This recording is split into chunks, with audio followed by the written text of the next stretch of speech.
السلام عليكم ورحمة الله وبركاته. الحمد لله رب العالمين. الحمد لله الذي هدانا لهذا وما كنا لنهتدي لولا أن هدانا الله. الحمد لله الذي فضلنا على كثير من عباده المؤمنين. ونعوذ بالله من شرور أنفسنا ومن سيئات أعمالنا. من يهده الله فلا مضل له ومن يضلله فلا هادي له. وأشهد أن لا إله إلا الله وحده لا شريك له.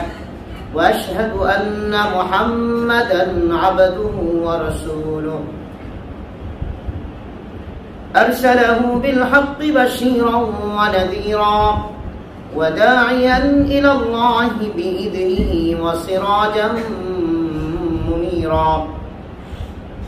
أما بعد فقد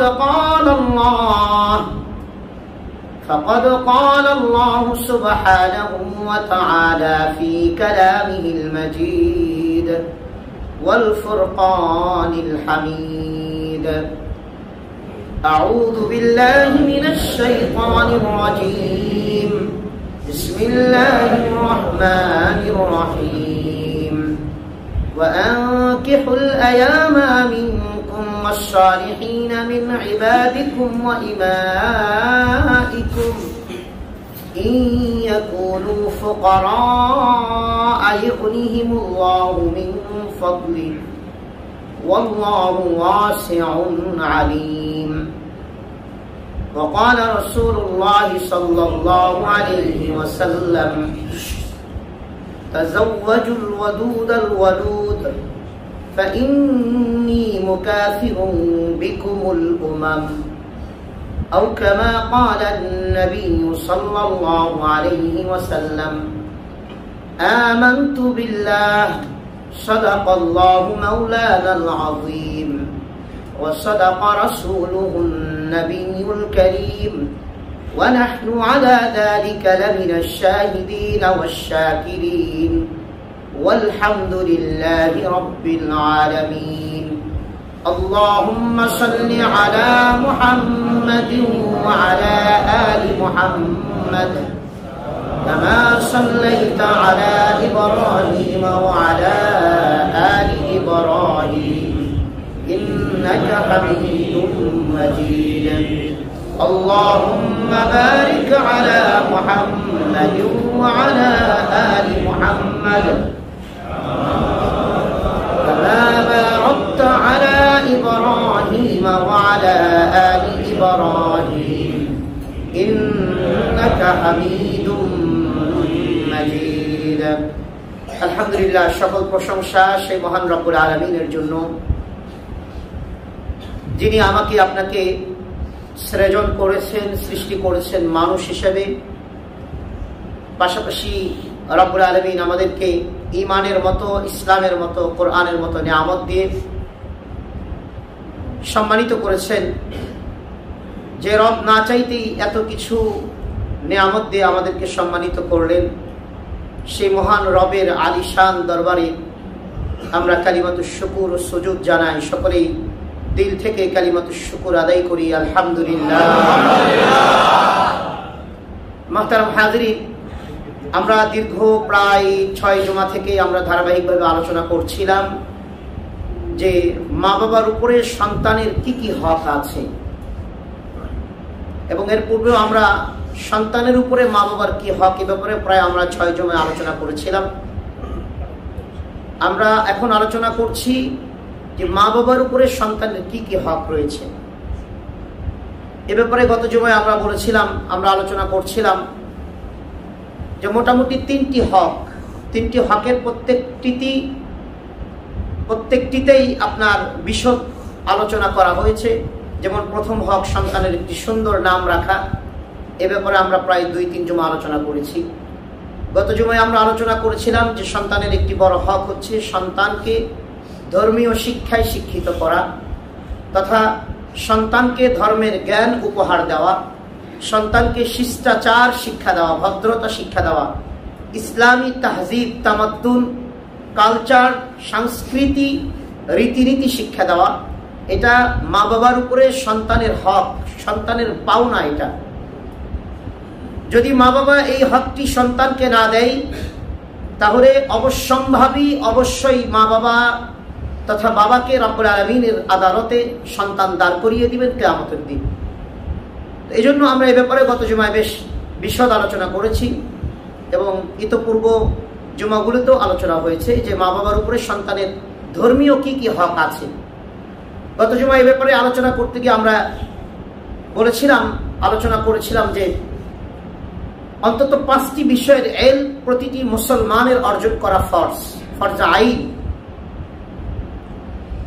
তালাবুল ইলমি ফরিদাতুন আলা কুল্লি মুসলিম। রাসূলুল্লাহ সাল্লাল্লাহু আলাইহি ওয়াসাল্লাম, বুখারী মুসলিমের হাদিস, তিনি বলেছেন প্রত্যেক মুসলমানের জন্য ইলমে দ্বীন শিক্ষা করা ফরজ।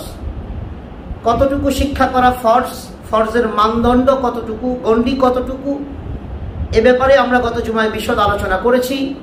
গত জুমায় আমরা বলেছিলাম যে অন্তত 5টি বিষয়ের ইলম, অন্তত 5টি বিষয়ের সাধারণ যে ইলম আছে, জ্ঞান আছে, আমাদের প্রত্যেক মুসলমানের জন্য, নর নারীর জন্য অর্জন করা ফরজ।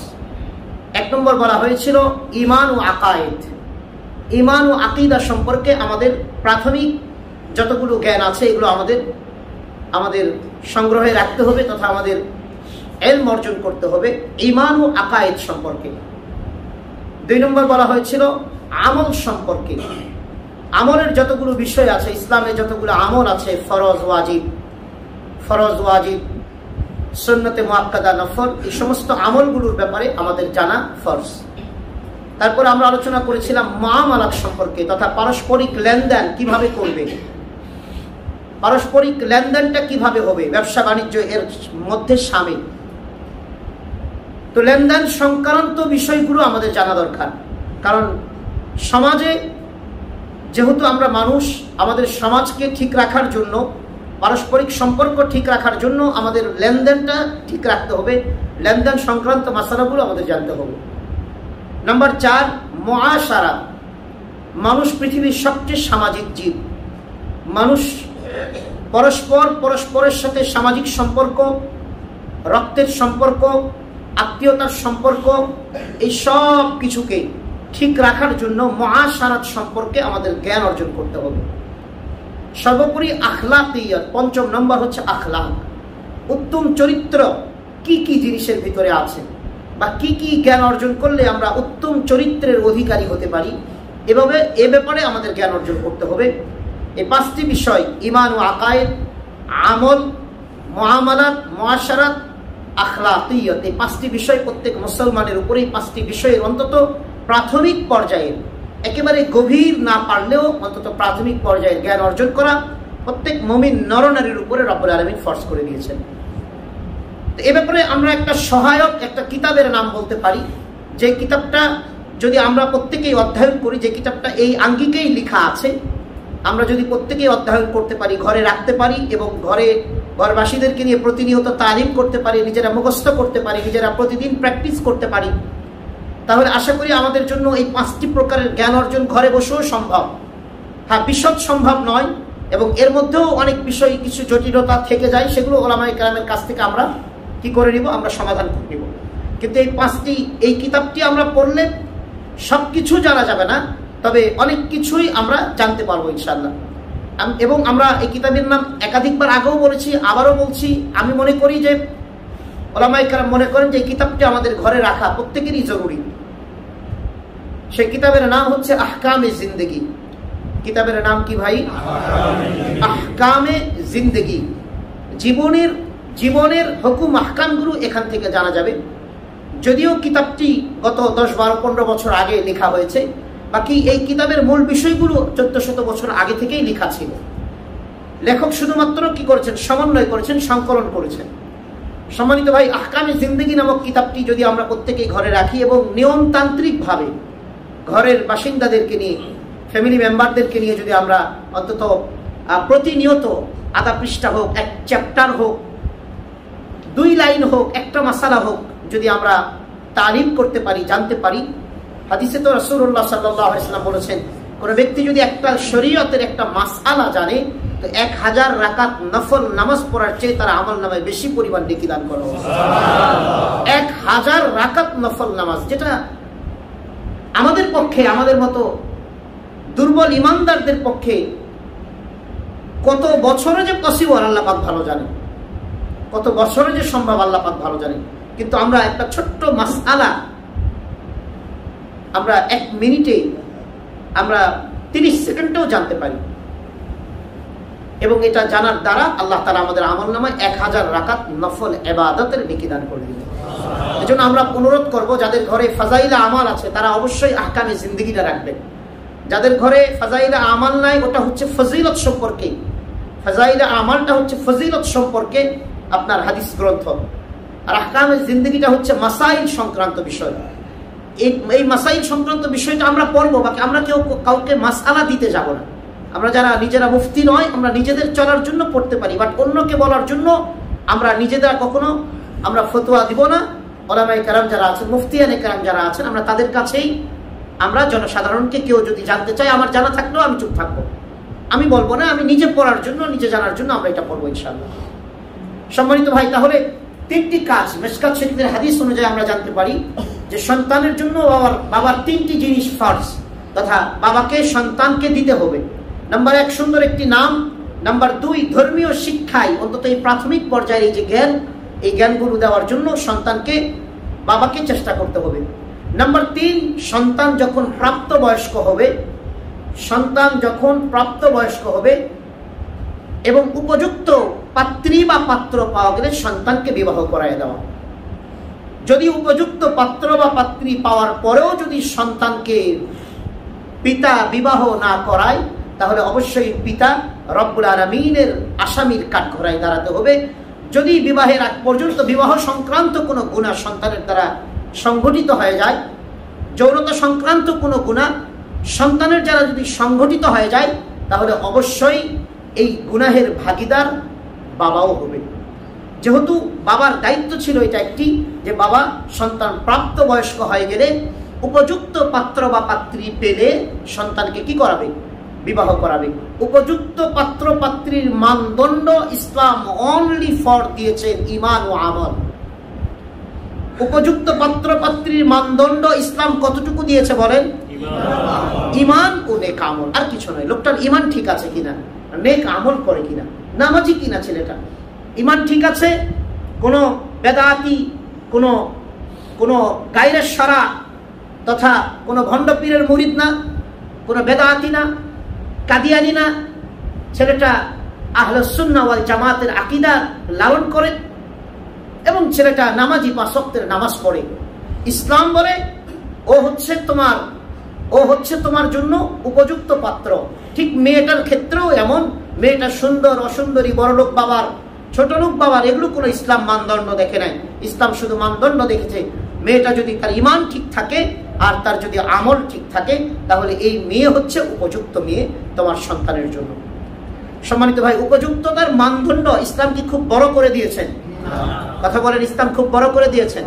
আমরা এতটুকু বললাম, তারপরে আমরা আলোচনা করবো ইনশাআল্লাহ ইসলাম যে আমাদেরকে বিবাহের ক্ষেত্রে কতটুকু ইসলাম আমাদেরকে দায়িত্ব দিয়েছেন। আজকে আমরা এই ব্যাপারে ইনশাআল্লাহ আলোচনা করার চেষ্টা করবো। ওমা তাওফীকি ইল্লা বিল্লাহ, আলাইহি তাওয়াক্কালতু ওয়া ইলাইহি উনীব। মুহতারাম হাজরিন, বিবাহ ইসলামের ভিতরে বিবাহ একটি গুরুত্বপূর্ণ ইবাদত। তবে এটা ডাইরেক্ট ইবাদত নয়। ইসলামে ইবাদত 2 প্রকারের, একটা হচ্ছে ডাইরেক্ট ইবাদত, আরেকটি হচ্ছে ইবাদত নয়। তবে কেউ ইবাদতের নিয়ত করলে আল্লাহ তাআলা সেই কাজটিকেও ইবাদতে পরিণত করে দেন, সেই কাজটির মধ্যে নেকির দ্বারা রব্বুল আলামিন ভরপুর করে দেন। এজন্য সাহাবীর প্রশ্নের প্রেক্ষাপটে সাহাবী বলেছিলেন, ইয়া রাসূলুল্লাহ, বিবির সাথে মিলামিশা করলেও কি আমাদের নেকি হবে? আল্লাহর হাবিব সাল্লাল্লাহু আলাইহি সাল্লাম ওই হাদিসে তিনি বলেছিলেন যে হ্যাঁ, বিবির সাথেও যদি কেউ মিলামিশা করে তো আল্লাহ তাআলা সাদকা করার, কাউকে আল্লাহর জন্য কাউকে দান করার নেকি রব্বুল আলামিন তার আমলনামায় দিয়ে দিবেন। সাহাবী আশ্চর্য হয়ে জিজ্ঞাসা করলেন, ইয়া রাসূলুল্লাহ, বিবির সাথে মিলামিশা, এটা তো আমরা আমাদের জৈবিক চাহিদা পূরণের জন্য, আমাদের মনের খাহেশ পূরণের জন্য এবং আমাদের মজার জন্য, এনজয়ের জন্য আমরা এটা করি, তাহলে এটার জন্য কি রব্বুল আলামিন আমাদেরকে নেকি দিবেন, এর বিনিময়ে দিবেন নাকি? আল্লাহর হাবিব সরকারে দু জাহান নবী সাল্লাল্লাহু আলাইহি ওয়াসাল্লাম তখন তার কথার প্রেক্ষিতে, ওই সাহাবীর এই প্রশ্নের প্রেক্ষিতে তিনি বলেছিলেন যে যদি কোনো ব্যক্তি তার শাহওয়াতকে, খাহেশাতে নফসানিকে, জৈবিক চাহিদাটাকে যদি বিবাহ বহির্ভূত কোনো নারীর সাথে তথা কোনো অন্যায়ভাবে জিনা করে হারামের মাধ্যমে যদি তার জৈবিক চাহিদাটা কোনো পুরুষ যদি পুরা করে, তাহলে তার গুনাহ হবে কিনা? সাহাবী বললেন, ইয়া রাসূলুল্লাহ, অবশ্যই তার গুনাহ হবে। আল্লাহর হাবিব বললেন, যদি জৈবিক চাহিদা বিবাহ বহির্ভূত কোনো নারীর সাথে করার কারণে যদি গুনাহ হয়, তাহলে কেন আল্লাহ নেকি দিবেন না? যে চাহিদাটা বিবাহ করার পরে সে পুরা করছে, তাহলে আল্লাহ কেন তাকে নেকি দিবেন না? যেটা বিবাহ বহির্ভূত যে জিনিসটা গুনাহ হবে, সেটা বিবাহ করার কারণে আল্লাহ তাআলার একজন বান্দীকে নিজের কাঁধে দায়িত্ব উঠিয়ে নেওয়ার কারণে রব্বুল আলামিন তার এই কাজ করার সম্পাদন করার পরে আল্লাহ তাআলা তার আমলনামায় নেকিতে ভরপুর করে দিবেন। সম্মানিত ভাই, এ ব্যাপারে কোরআনুল কারীমে একাধিক আয়াতে কারিমা এসেছে বিবাহ সংক্রান্ত বিষয়ে।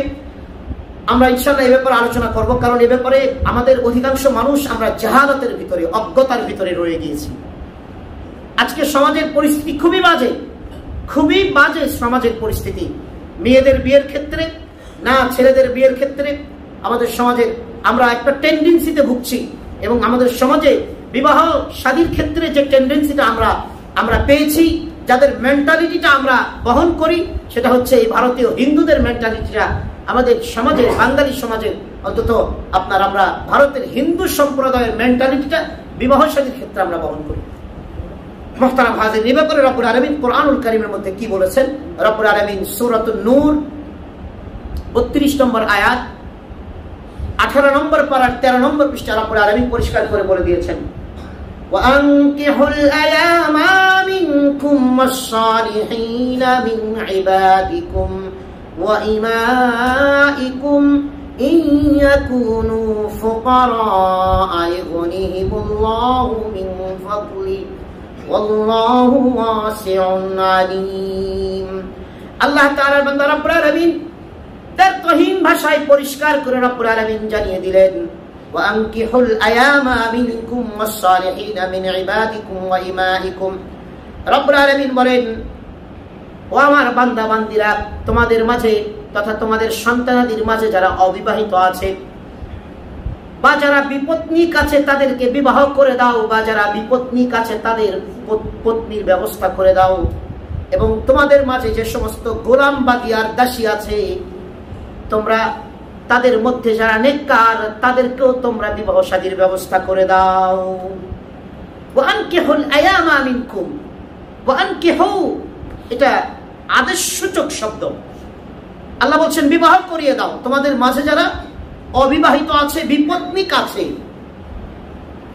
রব্বুল আলামিন পরিষ্কার করে বলে দিলেন, তোমাদের মাঝে যারা অবিবাহিত আছে তাদেরকে বিবাহ করে দাও। আল্লাহ তাআলার বান্দা, ছেলে হোক মেয়ে হোক, বিবাহিত হয়তো বিবাহ করেছিলেন কিন্তু বিধবা, তথা যে মেয়েটা বিবাহ করেছিলেন স্বামী নাই, বিধবা, তাকেও বিবাহ করায় দেওয়ার ব্যবস্থা রব্বুল আলামিন করতে বলেছেন। অনুরূপভাবে যে পুরুষটির স্ত্রী মারা গিয়েছে, রব্বুল আলামিন যার স্ত্রী এখন নাই তাকেও বিবাহ করার হুকুম করেছেন। এবং রব্বুল আলামিন বলছেন তোমরা বিবাহ করিয়ে দাও, তথা আল্লাহ তাআলা এক্ষেত্রে তোমরা বিবাহ করো এটা বলেন নাই, রব্বুল আলামিন বলছেন বিবাহ করিয়ে দাও। তথা গার্জেনদেরকে, যারা অবিবাহিত আছে তাদের যারা গার্জেন আছে, রব্বুল আলামিন সেই সমস্ত গার্জেনদেরকে রব্বুল আলামিন হুকুম করছেন, আদেশ করছেন, অবিবাহিত ছেলে বা মেয়েদের তোমরা যারা গার্জেন আছো, তোমরা তাদেরকে আমি আল্লাহর হুকুমে বিবাহ করিয়ে দাও। আমি আল্লাহর হুকুমে তাদেরকে বিবাহ করিয়ে দাও।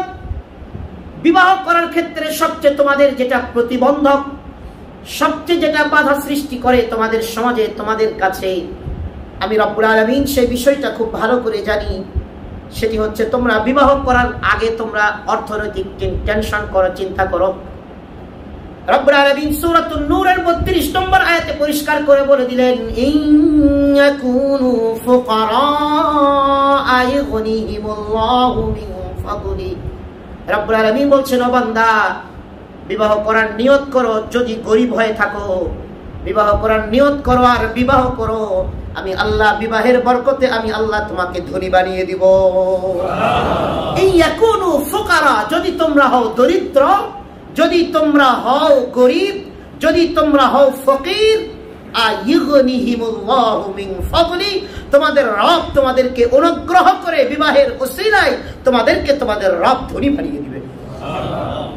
আল্লাহ তাআলার বান্দা সরকারি দু জাহান নবী মুহাম্মদ আরবি সাল্লাল্লাহু আলাইহি ওয়াসাল্লাম, বুখারীর হাদিস, নাসাই শরীফের হাদিস, আবু দাউদ শরীফের হাদিস, ইবনে মাজাহ শরীফের হাদিস, মিশকাত শরীফের হাদিস, আল্লাহর হাবিব সরকারে দু জাহান নবী মুহাম্মদ আরবি সাল্লাল্লাহু আলাইহি ওয়াসাল্লাম বিবাহের গুরুত্ব বুঝাইতে গিয়ে তিনি বলেছেন, ইয়া মাশারাশ শাবাব, ইয়া মাশারাশ শাবাব, মান ইসতাতাআ মিনকুমুল বাআতা ফালইয়াতাযাওয়াজ ফাইন্নাহু আগাদ্দু লিল বাসার ওয়া আহসানু লিল ফারজ, আও কামা ক্বালা আন-নবী সাল্লাল্লাহু আলাইহি ওয়াসাল্লাম।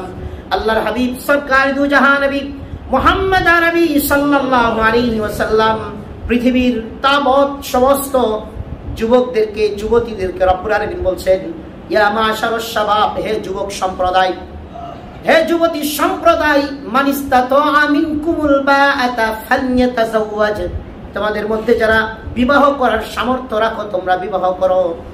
কেননা বিবাহ করলে রব্বুল আলামিনের পক্ষ থেকে তোমাদেরকে দুটি জিনিস দেওয়া হবে। বিবাহ করলে রব্বুল আলামিনের পক্ষ থেকে দুটি জিনিসের ব্যাপারে তোমাদেরকে সহযোগিতা করা হবে। মান ইসতাতাআ মিনকুমুল বাআতা ফালইয়াতাযাওয়াজ ফাইন্নাহু আগাদ্দু লিল বাসার ওয়া আহসানু লিল ফারজ, আও কামা ক্বালা আন-নবী সাল্লাল্লাহু আলাইহি ওয়াসাল্লাম। আল্লাহর হাবিব সরকারে দু জাহান নবী সাল্লাল্লাহু আলাইহি ওয়াসাল্লাম বললেন, যদি তোমরা বিবাহ করো, বিবাহ করলে, বিবাহ করার পরে যদি তোমরা চাও রব্বুল আলামিন তোমাদেরকে সাহায্য করবেন। এক নম্বর, বেগারা নারীর দিকে তোমাদের দৃষ্টি যাওয়া থেকে রব্বুল আলামিন তোমাদেরকে হেফাজত করবেন। কুদৃষ্টি, অন্যায় ভাবে বেগারা নারীকে দেখা থেকে তুমি যদি বিবাহ করো তো তোমার বিবাহটাই তোমার জন্য সহায়ক হবে অন্যায় ভাবে বেগারা নারীকে দেখা থেকে। ওয়া আহসানু লিল ফারজ, এবং তোমাদের লজ্জাস্থান অপবিত্র জায়গায় অন্যায় ভাবে বেগারা নারীর সাথে মিলামিশা করা থেকে তোমাদের লজ্জাস্থানকে, তোমাদের বিবাহটাই, বিবাহ করাটাই তোমাদের লজ্জাস্থানকে রব্বুল আলামিন হেফাজত করে দিবেন। সম্মানিত ভাই, এই হাদিস থেকে আমরা জানতে পারলাম যে রাসূলুল্লাহ সাল্লাল্লাহু আলাইহি ওয়াসাল্লাম পরিষ্কার করে বলে দিয়েছেন এখানে যে বিবাহ করার দুনিয়াবি উপকারটা কি প্রাথমিক পর্যায়ে যদি কেউ চায়। আর যদি কারো লাম্পট্য চরিত্রের হয়, যদি কেউ লম্পট্য চরিত্রের হয় তাহলে তো তার ব্যাপারে কোনো মাসালা নেই, তার ব্যাপারে শুধু মায়ের ছাড়া আর কোনো মাসালা নেই। আর যদি কেউ বিবাহ করার পরে যদি কেউ চায় যে না, আমাকে আমার রব্বুল আলামিনের শরিয়ার বিধান অনুযায়ী চলতে হবে, আল্লাহ তাআলা চরিত্রের পদস্খলন অবিবাহিতদের যতটুকু হয়, বিবাহিতদের সাধারণত আল্লাহ তাআলা সেই ব্যক্তি যদি চান, আমরা বারবার একটা কথা বলছি, সেই ব্যক্তি যদি চান যে আমি বিবাহ করেছি, আমি বিবাহিত পুরুষ, আমার তো জিনা করার দরকার নেই, আমার তো বেগানা নারীকে দেখার দরকার নেই, কেননা খাহেসাত পুরার জন্য এই চোখ বেগানা নারীকে দেখে যে মজা বা যে এনজয় গ্রহণ করে আল্লাহ তাআলা এমন একটা বৈধ নারী তো আমার ঘরে দিয়েছেন যে নারীটাকে দেখে আমার চোখের শীতলতা আসবে। মুহতারাম হাজরিন, রাসূলুল্লাহ সাল্লাল্লাহু আলাইহি ওয়াসাল্লাম এই হাদিসে পরিষ্কার করে বলে দিলেন যে তোমাদের বিবাহ তোমাদের চোখে, তোমাদের চক্ষুকে, চোখের দৃষ্টিকে বেগানা নারী থেকে হেফাজতের সহায়ক, তোমাদের বিবাহ তোমাদের লজ্জাস্থানকে অন্যায়ভাবে ব্যবহার করা থেকে বিরত রাখার সহায়ক। তারপরে রাসূলুল্লাহ সাল্লাল্লাহু আলাইহি ওয়াসাল্লাম বললেন, যদি সামর্থ্য না থাকে, যদি সামর্থ্য না থাকে তাহলে তোমরা রোজা পালন করো, সওম পালন করো। আর তোমাদের এই সওম পালন করাটাই হবে তোমাদের যৌন ক্ষমতাকে কন্ট্রোল করার বড় উপায়। দেখেন ইসলাম কি সুন্দর সমাধান দিয়েছে, ইসলাম কত সুন্দর সমাধান দিয়েছেন। রাসূলুল্লাহ সাল্লাল্লাহু আলাইহি ওয়াসাল্লামের কাছে সাহাবী এসে বললেন, ইয়া রাসূলুল্লাহ, আমার যৌনতা আমি কন্ট্রোল করতে পারি না, আমি কি খাসি হয়ে যাব কিনা, আমি কি অন্ডকোষ কেটে ফেলবো কিনা, খাসি হয়ে যাব কিনা? রাসূলুল্লাহ সাল্লাল্লাহু আলাইহি ওয়াসাল্লাম পরিষ্কার করে বলে দিলেন, না, এটা কখনোই সম্ভব নয় এবং এটা কখনোই করবে না। কেননা মনে রাখবে যে তোমাদের তোমাদের তকদিরে যার ভাগ্যে যতটুকু সন্তান আসার দরকার ততটুকু সন্তান চলে আসবে। যার ভাগ্যে যতটুকু সন্তান তথা পৃথিবীতে আল্লাহ তাআলা যতগুলো বান্দা বান্দি তৈরি করার আল্লাহ তাআলা ইচ্ছা করেছেন ততগুলো রব্বুল আলামিন পাঠাবেন। এখন তোমরা অবিবাহিত থাকা অবস্থায় যদি তোমরা তোমাদের এরকম ভাবে তোমরা খাসি হয়ে যাও তাহলে তোমরা তো বিবাহ করতে পারবে না। আর আল্লাহ তাআলার কুদরতি ভাবে যে রব্বুল আলামিন তোমাদেরকে যে সিস্টেম দিয়েছেন এই সিস্টেমকে এগুলো যেহেতু রব্বুল আলামিন তার তোমাদেরকে আমানত দিয়েছেন এই সিস্টেমকে ব্যাঘাত ঘটানোর কোনো সুযোগ আল্লাহ তাআলা তোমাদেরকে দেয় নাই। এবং যদি কেউ তোমরা এবং এক সাহাবী বলছেন আজল করার ব্যাপারে, আজল করা অর্থাৎ বিবির সাথে মিলামিশা করার পরে বিবির আপনার হচ্ছে এনজালটা বাহিরে করা। ছোট বাচ্চা আছে অনেক শব্দ আমরা একটু আরবি ইংলিশে বুঝিয়ে নেব ইনশাআল্লাহ। তো এনজালটা বাহিরে করা এটা ইসলামিক পরিভাষায় আজল বলা হয়। তো সাহাবী বললেন ইয়া রাসূলুল্লাহ আমি যদি বিবির সাথে মিলামিশা করি বাট আমি এনজাল করি তথা বাহিরে করি তাহলে আমার কি হবে? রাসূল বললেন যে দেখো তুমি যেভাবেই বাচ্চা না হওয়াটা চাও, তুমি যতই যেভাবেই বাচ্চা না হওয়াটা চাও রব্বুল আলামিন যাকে যাকে পৃথিবীতে নিয়ে আসবেন সিদ্ধান্ত নিয়েছেন আল্লাহ তাআলা তাদেরকে পাঠাবেনই, তুমি যতই পদ্ধতি গ্রহণ করো। মুহতারাম হাজিরিন, আমরা যে আলোচনাটুকু করছিলাম যে বিবাহটা একজন মানুষের আল্লাহ তাআলা বিবাহের ক্ষেত্রে রব্বুল আলামিন পরিষ্কার করে বলে দিলেন যে তোমরা বিবাহ করাও যারা অবিবাহিত আছে, বিপত্নিক আছে বা বিপতি আছে। রাসূলুল্লাহ সাল্লাল্লাহু আলাইহি সাল্লাম যেখানে বললেন যে হে যুবক সম্প্রদায় তোমরা বিবাহ করো। মুহতারাম হাজিরিন, বিবাহ করার দ্বারা একজন মানুষের কতগুলো যে উপকার হয় এটা ভাষায় প্রকাশ করা যাবে না, কিন্তু দুঃখজনক হলেও সত্য বিবাহ করার কারণে রব্বুল আলামিন বিবাহ করার দ্বারা আল্লাহ তাআলা একজন মানুষের ইজ্জত এবং সম্মানকে দুনিয়াতে বাড়িয়ে দেন। সুবহানাল্লাহ।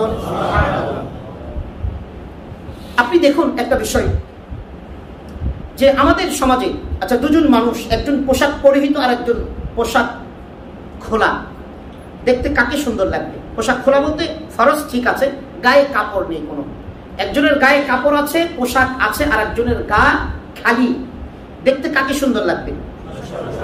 যে যিনি পোশাক পরিহিত অবস্থায় আছেন।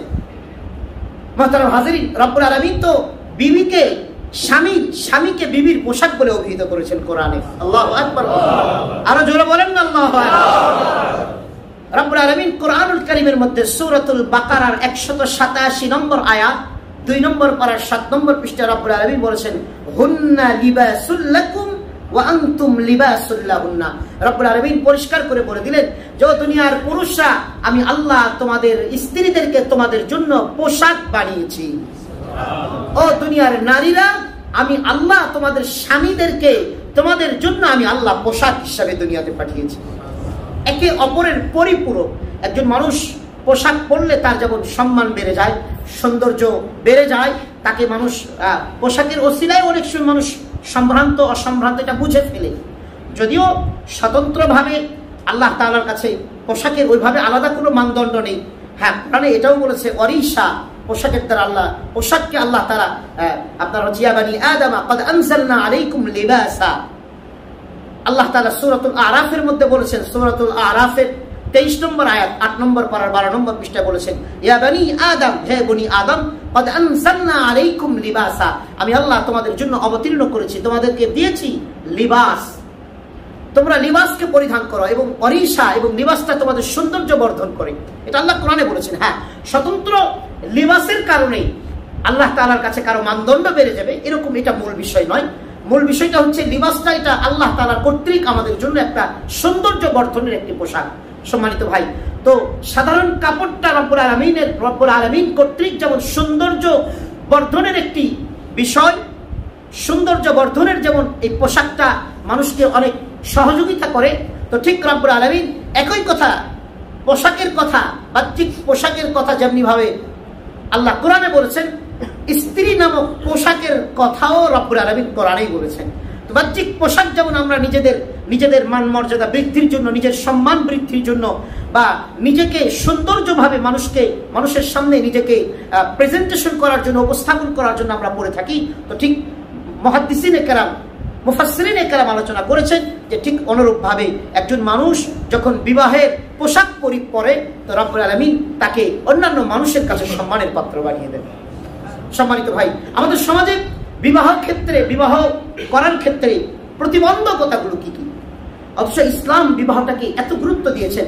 রাসূলুল্লাহ সাল্লাল্লাহু আলাইহি সাল্লাম, আপনার হচ্ছে মুসনাদ আহমদ শরীফের হাদিস, রাসূলুল্লাহ সাল্লাল্লাহু আলাইহি সাল্লাম এক হাদিসে বলেছেন, তিনি পরিষ্কার করে বলে দিয়েছেন যে যদি কোন বনি ইসরাইলে, রাসূলুল্লাহ সাল্লাল্লাহু আলাইহি সাল্লাম বলেছেন যে বনি ইসরাইলের কিতাবে লিখিত আছে, বনি ইসরাইলের কিতাবে লিখিত আছে, কারো মেয়ের বয়স যখন 12 বছর হয়ে যাবে তখন যদি তার মেয়েকে তিনি বিবাহ দেওয়ার চিন্তা চেষ্টা না করে, আর এই মেয়ে যদি কোনো কারণে তার যদি গুনাহ হয়ে যায়, এই সমস্ত গুনাহের ভাগী বাবাও হবে, এই গুনাহের অংশীদার বাবাও হবে।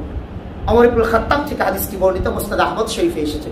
মুহতারাম ভাই দোস্ত বুজুর্গ, বিবাহের ক্ষেত্রে আল্লাহর হাবিব সরকার দুজাহান নবী সাল্লাল্লাহু আলাইহি সাল্লাম একাধিকভাবে আমাদেরকে উদ্বুদ্ধ করেছেন। আর আমরা বলছি আমাদের সমাজে, আমাদের বাংলাদেশের সমাজে বিবাহের ক্ষেত্রে সবচেয়ে যেটা প্রতিবন্ধক সেটা হচ্ছে যে জিন্দেগির আগে ক্যারিয়ার করো, জিন্দেগির ক্যারিয়ার করো। জিন্দেগির জীবনের ক্যারিয়ার করতে করতে আমাদের যুবকদের যৌবনের ক্যারিয়ার 12টা বেজে যায়। কি কথা ঠিক না ঠিক? জীবনের ক্যারিয়ার করতে করতে যৌবনের ক্যারিয়ারের 12টা বেজে যায়। 30 বছর, 35 বছর, 40 বছর পর্যন্ত একটা ছেলে বিয়েই করে না। সম্মানিত ভাই, রাসূলুল্লাহ সাল্লাল্লাহু আলাইহি সাল্লামের কাছে বিবাহের বিষয়টা কেমন ছিল, অথচ ইসলামের ব্যাপারে কি বলেছেন? বিবাহ কখন কার উপরে ফরজ, কার উপরে সুন্নত, কার উপরে ওয়াজিব, কার উপরে নফল, কার জন্য নিষেধ, এ ব্যাপারটা আমরা যদি ফুকাহায়ে কেরামের আলোচনা থেকে আসি তাহলে আমাদের জন্য বোঝাটা সহজ হবে। বিয়ে কার জন্য করা ফরজ? যুবকরা এবং যুবকের বাবা যারা আছেন, অনেক যুবকের আগ্রহ আছে, বাবারা নিরাসক্ত, কাজ করে না, চাকরি করে না, ও লেখাপড়া করে, কিভাবে বিয়ে করবে, কিভাবে বিয়ে দিব, কিভাবে চলবে। সম্মানিত বাবারা, আপনাদেরকে একটা কথা বলে দেয়, আপনার সন্তানের আপনার যুবক ছেলেটার জন্য যদি ঘরে একটা আলাদা রুম দিতে পারেন, তো ওই রুমই তো তার বিবির থাকার জন্য যথেষ্ট হয়ে যাবে। এই কথা বলেন, আপনার যুবক ছেলেটাকে আপনি থাকার জন্য একটা ঘরে রুম দিয়েছেন, তো তার বিবিকে নিয়ে আসলে কি আরো 10টা রুম দিতে হবে নাকি? তার বিবিকে নিয়ে আসলেও তো তার জন্য, তার বিবিকে নিয়ে তার থাকার জন্য ওই একটা রুমই তো যথেষ্ট হয়ে যাবে। তাহলে আপনারা আপনার সন্তানকে কেন বিবাহ দিতেছেন না? বিবাহের শরঈ হুকুমগুলো শুনে নেন, তাহলে আমাদের মাসালাটা ক্লিয়ার হয়ে যাবে। বিবাহ করা কার জন্য ফরজ, ইসলাম কি বলে এই ব্যাপারে? আল্লামা হাকিমুল উম্মাত আল্লামা আশরাফ আলী থানভী রাহমাতুল্লাহি রাহমাতান ওয়াসিআ ইসলাহি ইনকিলাবে, তার একটা গ্রন্থ আছে ইসলাহি ইনকিলাব, তিনি তার ইসলাহি ইনকিলাবে তিনি এই ফতোয়াগুলো এনেছেন। ফতোয়া ইমদাদিয়াতেও ফতোয়াগুলো এসেছে। আল্লামা থানভী রাহমাতুল্লাহি রাহমাতান ওয়াসিআ তিনি লেখেন, বিবাহ কার জন্য ফরজ, কাদের জন্য বিবাহ করাটা ফরজ? যাদের অর্থনৈতিক সামর্থ্য আছে, অর্থনৈতিক সামর্থ্য আছে। নাম্বার 2, শারীরিক চাহিদাও আছে। আর শারীরিক চাহিদাটা তার এত পরিমাণ প্রবল, যে কোনো মুহূর্তে গুনাহ করার আশঙ্কাও তার আছে। এমন তো অবস্থায় সেই ব্যক্তির উপরে বিবাহ করা ফরজ। আবারও বলছি কথাটি, ভালো করে শুনুন। অর্থনৈতিক সামর্থ্য আছে, শারীরিক চাহিদা আছে, অর্থাৎ বিবাহের প্রতি আকর্ষণ আছে, এবং এই আকর্ষণটা এত প্রবল যে কোনো মুহূর্তে গুনাহে কবিরা, হারাম কাজে লিপ্ত হওয়ার আশঙ্কা আছে, তাহলে তার উপরে বিবাহ করাটা ফরজ।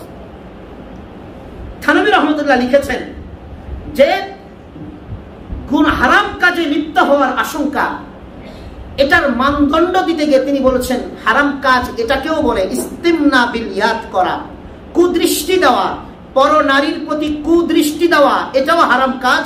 ইস্তিমনা বিল ইয়াদ করা তথা মাস্টারবেশন করা, এটাও হারাম কাজ। কথা বুঝাইতে পেরেছি? মাস্টারবেশন করা বা ইস্তিমনা বিল ইয়াদ করা, এটাও হারাম কাজ। পর নারীর দিকে দৃষ্টি দেওয়া, এটাও হারাম কাজ। অতএব এই দুটা কাজেরও যদি কারো প্রবল আশঙ্কা থাকে, তাহলে তার উপরে বিয়ে করাটা ফরজ। নাম্বার 2, কার উপরে বিয়ে করা ওয়াজিব? হাকিমুল উম্মাত আশরাফ আলী থানভী রাহমাতুল্লাহ লিখেছেন যে তাদের জন্য বিয়ে করাটা ওয়াজিব যাদের সামর্থ্য আছে এবং শারীরিক চাহিদাও আছে, স্বাভাবিকভাবে চাহিদা আছে, সামর্থ্যও আছে, তাহলে সেই ব্যক্তির উপরে বিয়ে করাটা ওয়াজিব। শারীরিক চাহিদা আছে তথা নারীদের প্রতি, বিয়ের প্রতি তার আকর্ষণ আছে, এবং অর্থনৈতিক সামর্থ্য আছে। অর্থনৈতিক সামর্থ্যের মানদণ্ডটা শুনুন। এখন থানভী রহমতুল্লাহ অর্থনৈতিক সামর্থ্যের মানদণ্ড কি লিখেছেন, ইসলাম কি বলেছে অর্থনৈতিক সামর্থ্যের মানদণ্ড। তোমার একটা ছেলে, তোমার একটা বাড়ি থাকতে হবে, তোমার একটা গাড়ি থাকতে হবে, তোমার একটা 1-1.5 লক্ষ টাকার চাকরি থাকতে হবে, হ্যাঁ, কিচ্ছু বলে নাই। থানভী রহমতুল্লাহ বলেছেন যে ছেলে যদি দৈনন্দিন ইনকাম করে দৈনন্দিন নিজের খরচ চালানোর মতো যোগ্যতা থাকে, তাহলেই তার উপরে বিয়ে করাটা ওয়াজিব হয়ে যাবে। আল্লাহু আকবার। এই সমাজে কত যুবকের উপরে বিয়ে করাটা ওয়াজিব আল্লাহ পাক ছাড়া আর কেউ জানে না। রিক্সা সবাই চালাইতে পারি না, রিক্সা চালাইতে পারি না, মাটি কাটতে পারি না, ইট মাথায় বোঝা বহন করে নিতে পারি না। এই কাজ তো সবাই পারি আমরা। আর এতটুকু কাজ করলে দিনে 200-300 টাকা ইনকাম করা তো সকলের জন্য ইজি।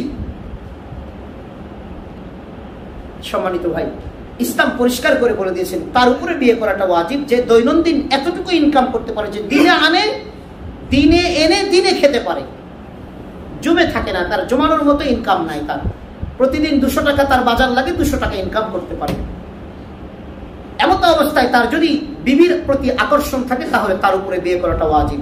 আমাদের কত যুবক এই ওয়াজিবের গুনাহ থেকে দূরে সরে যাচ্ছে। বিয়ে করাটা সুন্নাহ হচ্ছে কারো উভয় প্রকারের সামর্থ্য আছে, বাস তার উপরে বিয়ে করাটা, উভয় প্রকারের সামর্থ্য আছে কিন্তু নারীদের প্রতি এত কোনো আকর্ষণ অনুভব করে না, স্বাভাবিক ব্যক্তি, তাহলে তার উপরে বিয়ে করাটা সুন্নাহ।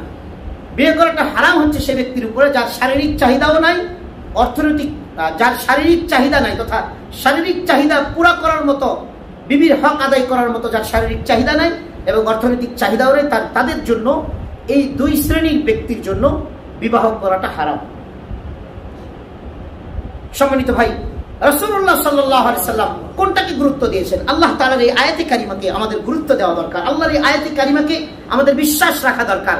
আল্লাহর এই আয়াতে কারিমার উপরে আমাদের ভরসা রাখা দরকার, যেখানে আল্লাহ বলেছেন ইয়াকুনু ফুকারা আইগনিহিমুল্লাহু মিন ফাদলি। ও বান্দা, বিবাহ করো, যদি তুমি গরীব হও তা আমি আল্লাহ বিবাহের বরকতে তোমাকে ধনী বানিয়ে দেব।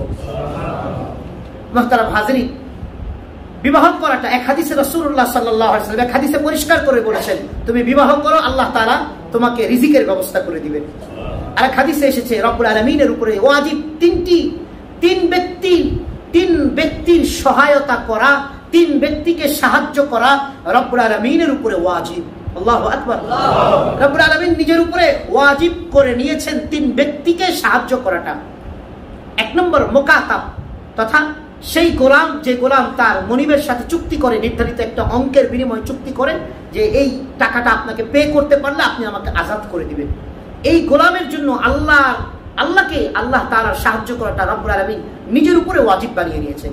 নাম্বার 2, সেই যুবককে সাহায্য করাটা, সেই যুবককে সহায়তা করাটা, সেই যুবককে সার্বিকভাবে রহম করাটা আল্লাহ নিজের উপরে ওয়াজিব করে নিয়েছেন, যে যুবক বিবাহ করার জন্য পাক্কা নিয়ত করে ফেলে। 3 নম্বর, সেই কাজী যিনি যুদ্ধের ময়দান থেকে,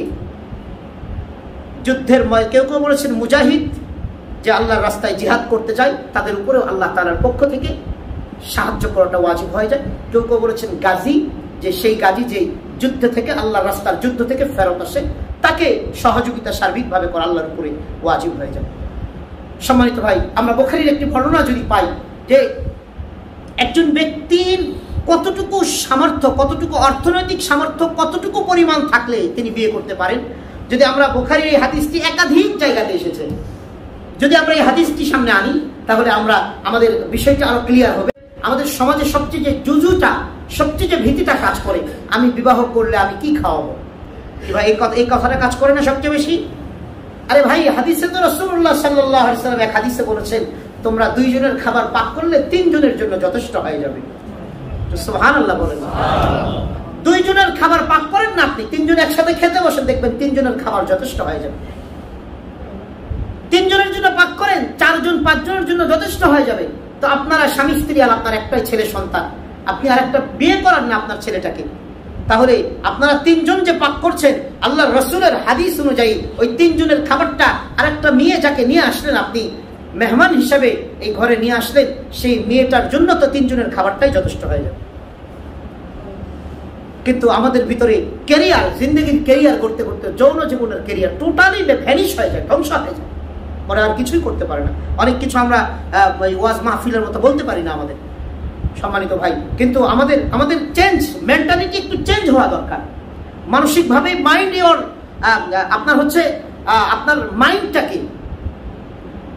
মাইন্ডটাকে চেঞ্জ করুন। আমার মাইন্ডটাকে আমার চেঞ্জ করা উচিত। এই মেন্টালিটিটা ধারণই করা ঠিক না যে আমার অর্থ নাই, কি খাওয়াবো আরেকজনকে এনে। আর এটা আমাদের হওয়া উচিত ছিল, কারণ আমরা আল্লাহ তাআলার দ্বীন থেকে, ধর্ম থেকে দূরে সরে গিয়েছি। সম্মানিত ভাই, একটা মেয়েকে বিয়ে দিতে গেলে কত ইন্তজাম, আল্লাহু আকবার। মেয়ের বাবার উপরে বাস পড়ে যায়, মাথার মনে হয় আকাশ ভেঙে পড়ে। যার মেয়ে হয় এজন্য পেরেশানে পাগল হয়ে যায়। আল্লাহু আকবার। অথচ ইসলামের কোন হাদিসের কোথাও আমরা পাই নাই যে রাসূলুল্লাহ সাল্লাল্লাহু আলাইহি ওয়াসাল্লামের যুগে কোন ব্যক্তি তার মেয়েকে বিয়ে দিয়েছে আর তাদের বাসায় খাবারের ব্যবস্থা রয়েছে। এই ভালো করে শুনুন, কেউ তার মেয়েকে বিয়ে দিয়েছে, তাদের ঘরে খাবারের ব্যবস্থা করেছে, এটা আমি কোনো হাদিসে পাই নাই। আপনারা কেউ পেয়ে থাকলে আমাকে দেখাবেন। এক নম্বর, মেয়ের বাসাতে খাবারেরই কোনো ব্যবস্থা নাই। ছেলে করবে বিয়ের পরের দিন ওলিমা, আউলিম ওলাউ বিশাতিন। হ্যাঁ, যদি আপনার মনে চায় যে না আমার মেয়েটাকে বিয়ে দিলাম, 10 জন আত্মীয় আসবে, আমি একটু তাদেরকে আপ্যায়ন করাবো, এটা আপনার যদি মনে চায় তো আলহামদুলিল্লাহ, ওয়েলকাম, কোনো অসুবিধা নেই। কিন্তু ইসলাম এটাকে বলে না। কিন্তু আমরা হিন্দুয়ানি প্রথাতে নিজেদেরকে কিছু ফকির জামাইয়ের বাবা আছে, নিকৃষ্টতম মানুষ, এরা নিকৃষ্ট সমাজে। আমরা বলবো যে সামাজিকভাবে এদেরকে প্রতিহত করা দরকার। যারা মেয়ের বাবার উপরে বলে 50 জন আনবো, আমাদের একটা স্ট্যাটাস আছে না, ফকিরের ঘরের ফকির, তোমার স্ট্যাটাস আছে তুমি মেয়ের বাসায় না খাওয়াবা, তোমার স্ট্যাটাস আছে তুমি 1000 মানুষ অলিমা করো তোমার সন্তানের। কত বড় জুলুম ভাই। আপনার মেয়েকে বিয়ে দিবেন, এখন বলেন লেনাদেনা কি হবে? কিসের লেনাদেনা?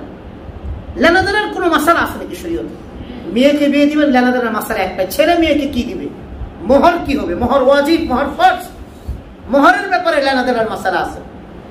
আমরা মাসালা আলোচনা করি, আমরা আলোচনা করি মেয়ের বাবা কি দিবে, কত ইঞ্চি টিভি দিবে, ফ্রিজ দিবে না ডিপ ফ্রিজ দিবে না লোকাল ফ্রিজ দিবে, কত ইঞ্চি টিভি দিবে, এলইডি দিবে না এলসিডি দিবে না আরো অন্য কিছু দিবে, এগুলো নিয়ে আলোচনা চলে।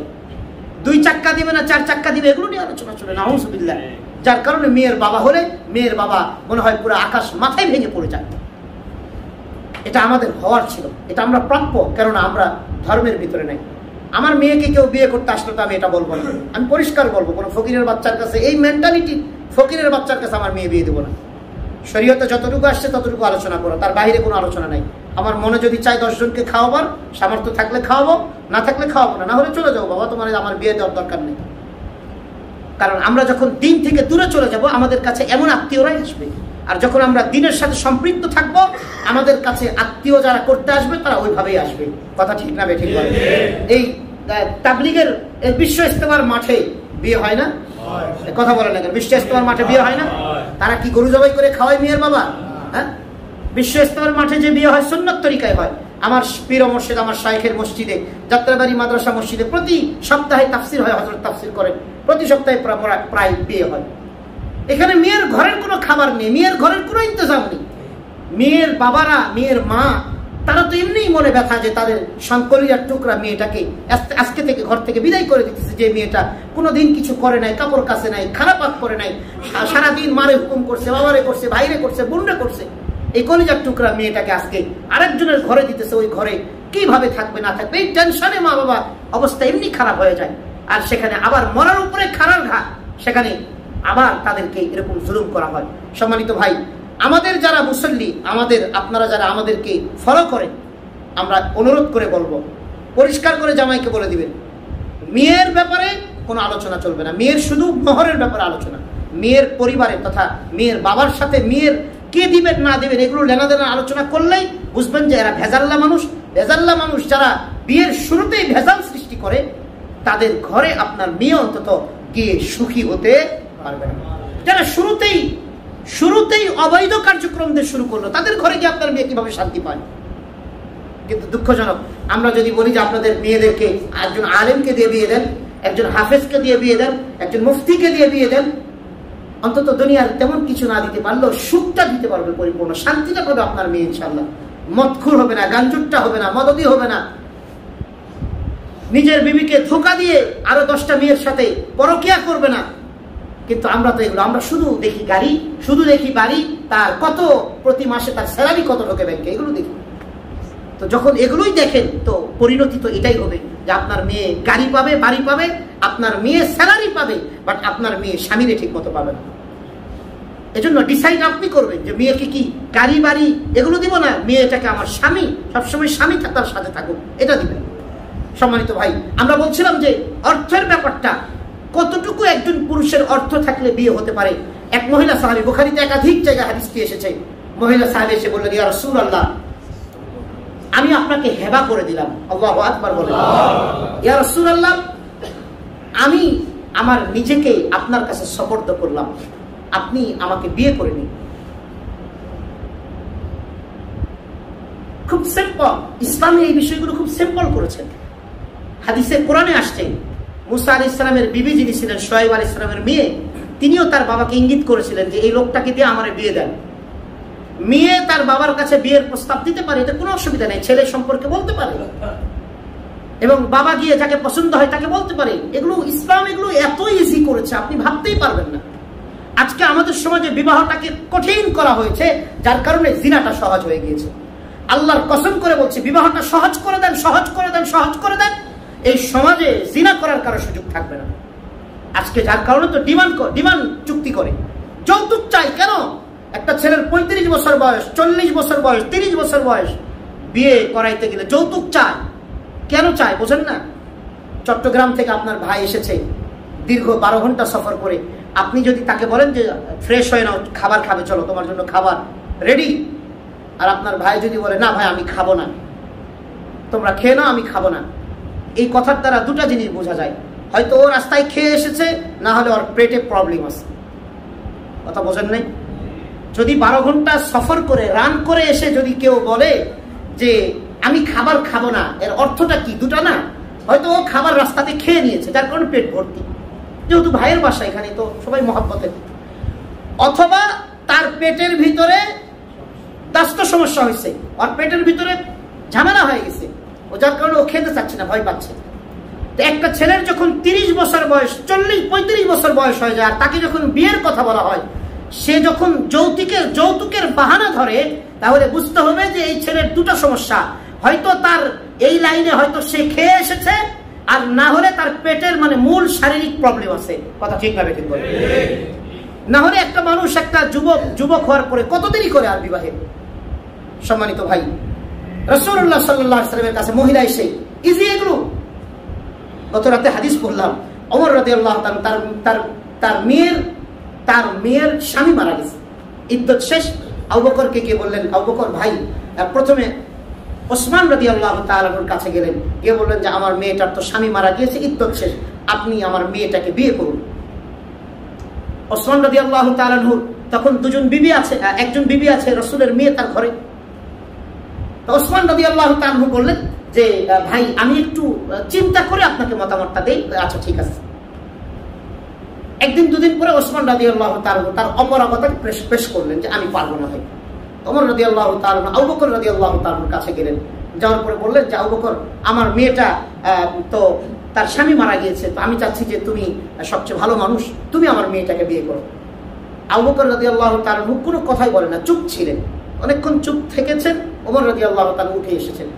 ঠিক এর 2-3 দিন পরে রাসূলুল্লাহ সাল্লাল্লাহু আলাইহি ওয়াসাল্লাম ডাইরেক্ট ওমর রাদিয়াল্লাহু তাআলাকে প্রস্তাব দিয়েছেন যে তোমার মেয়ে হাফসা, আম্মাজান হাফসাকে বিয়ে করবো। পরে ওমর রাদিয়াল্লাহু তাআলা আম্মাজান হাফসাকে দিয়ে রাসূলুল্লাহ সাল্লাল্লাহু আলাইহি ওয়াসাল্লাম বিয়ে করাই দেন।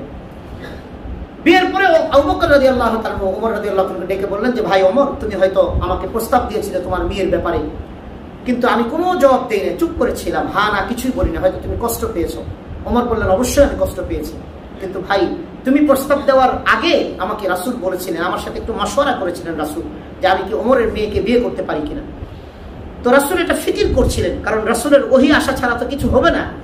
তো রাসূল এটা ফিকির করছিলেন, আর আমি এটা চাচ্ছিলাম না যে তোমাকে আমার ব্যাপারে হা বা না কিছু বলি, বা রাসূলের ব্যাপারেই রাসূলের গোপন ভেদটাই তোমাকে জানাই, কেননা রাসূলের গোপন ভেদ তো আমি তোমাকে জানাইতে পারি না রাসূল বলা ছাড়া। এই জন্যই আমি চুপ করেছিলাম। সম্মানিত ভাই, এগুলো ইজি বিষয় ছিল। আমাদের বিবাহের জন্য অমুক হুজুর লাগবে, তমুক হুজুর লাগবে, কত আমরা কি করি।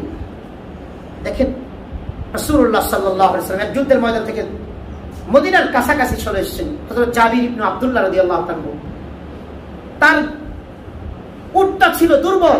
একজন একটা উটটাকে অনেক কসরত চালাচ্ছিলেন যে একটু দ্রুত মদিনাতে নিয়ে যাওয়ার জন্য। মদিনার কাছাকাছি আসার পরে উটটা একটু দ্রুত চালাচ্ছে। রাসূলুল্লাহ সাল্লাল্লাহু আলাইহি ওয়াসাল্লাম এক বর্ণনায় এসেছে তার শরীরে একটু রঙও মাখা ছিল। রাসূলুল্লাহ সাল্লাল্লাহু আলাইহি ওয়াসাল্লাম বললেন যে জাবের তুমি এত তাড়াহুড়া তাড়া দেখাচ্ছ কেন? ইয়া রাসূলুল্লাহ, আমি রিসেন্ট বিয়ে করেছি। সুবহানাল্লাহ। রাসূলুল্লাহ সাল্লাল্লাহু আলাইহি ওয়াসাল্লাম বললেন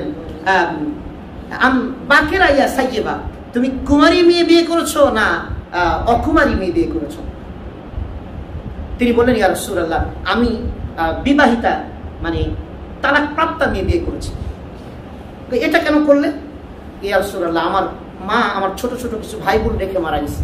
আমি চিন্তা করলাম যে একটা মেয়ে যে আগে স্বামীর ঘর করেছে এমন একটা মেয়ে আনলে হয়তো আমার ভাই বোনদেরকে একটু দেখভাল করতে পারবে।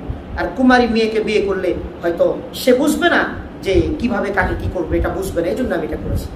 তখন রাসূলুল্লাহ সাল্লাল্লাহু আলাইহি ওয়াসাল্লাম খুব জানতামই একটা কথা বলেছিলেন, যদি কুমারী করতে তুলাইবুহা ওয়া তুলাইবুকা, তুলাইবুহা ওয়া তুলাইবুকা, সে তুমি তাকে আলাদা এনজয় দিতে, সে তোমাকে আলাদা এনজয় দিত, বা তোমরা সুন্দর করে খেলাধুলা করতে। যাক, এটা অন্য অনেকগুলো ব্যাখ্যা আছে ক্ষেত্রে।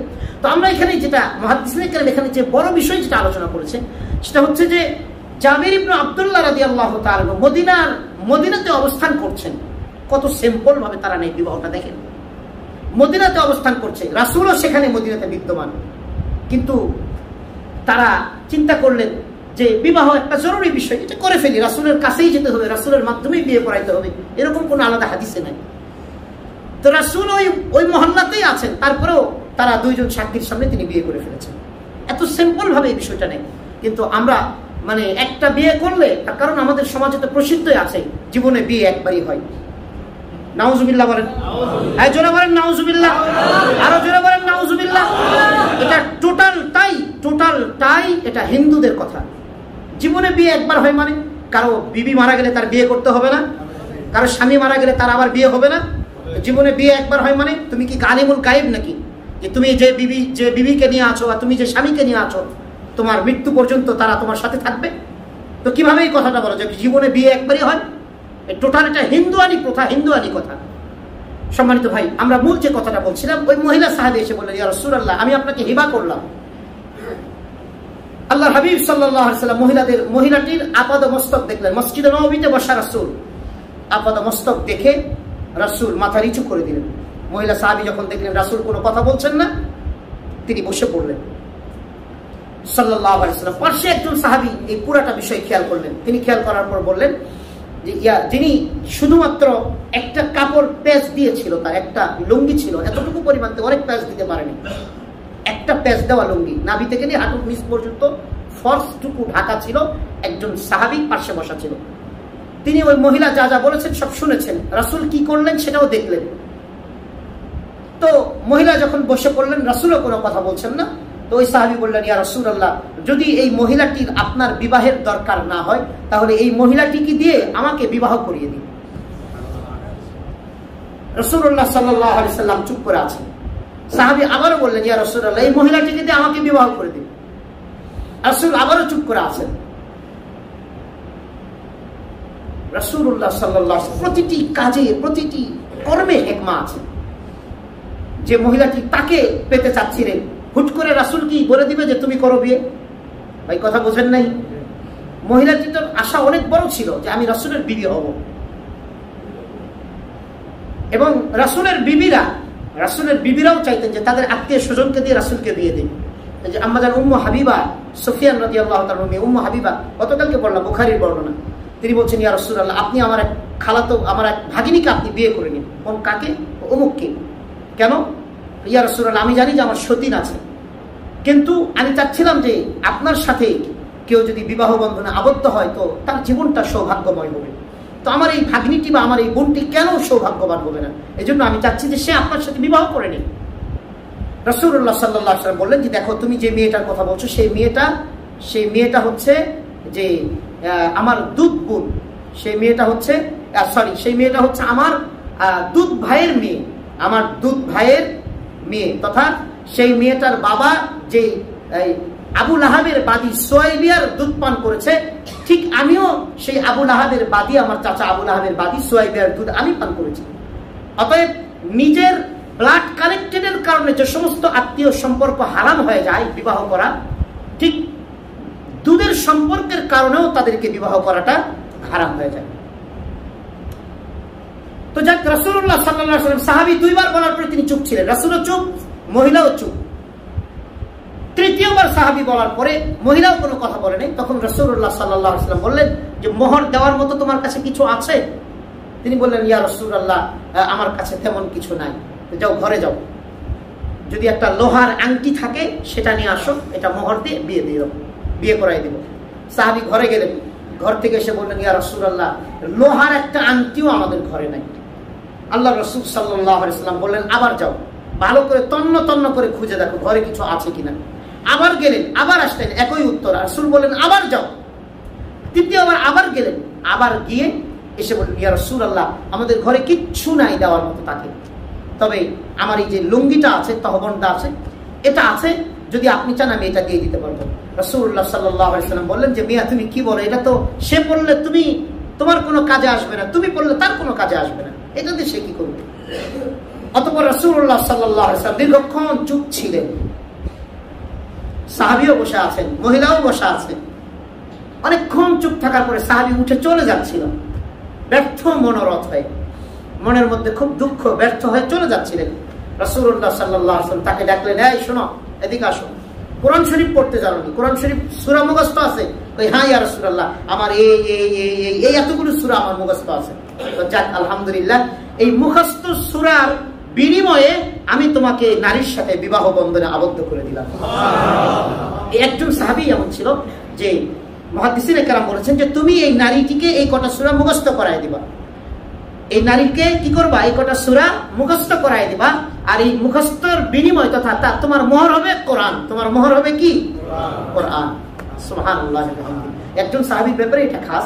আপনি আমার হাফেজ সাহেব, হুজুর আমার টাকা নেই, আমি একটু কোরআন শিখাই দেবো, তাহলে কি বেটিরে বিয়ে করতে পারবো কিনা? এই সুযোগ নাই। ওই সুযোগটিও একজন সাহাবীর জন্যই ছিল আর কি। সম্মানিত ভাই, এই যে সিম্পল, আমরা যেটা বলছিলাম যে সাধারণ বিষয়, একেবারে সাধারণ বিবাহটা রাসূলুল্লাহ সাল্লাল্লাহু আলাইহি ওয়াসাল্লামের যুগে একবারে স্বাভাবিক ছিল, কিন্তু আমরা এটাকে খুব বড়, খুব বাজে অবস্থা করে ফেলেছি। এজন্য আমরা মুমিন ভাই, ছেলেটা নামাজ পড়ে, আমল আখলাক ঠিক আছে, এই আল্লাহর বান্দা, বড় চাকরি দেখেন না, চাকরি যাইতে পারে না? কথা বলেন, চাকরি চাইতে পারে না?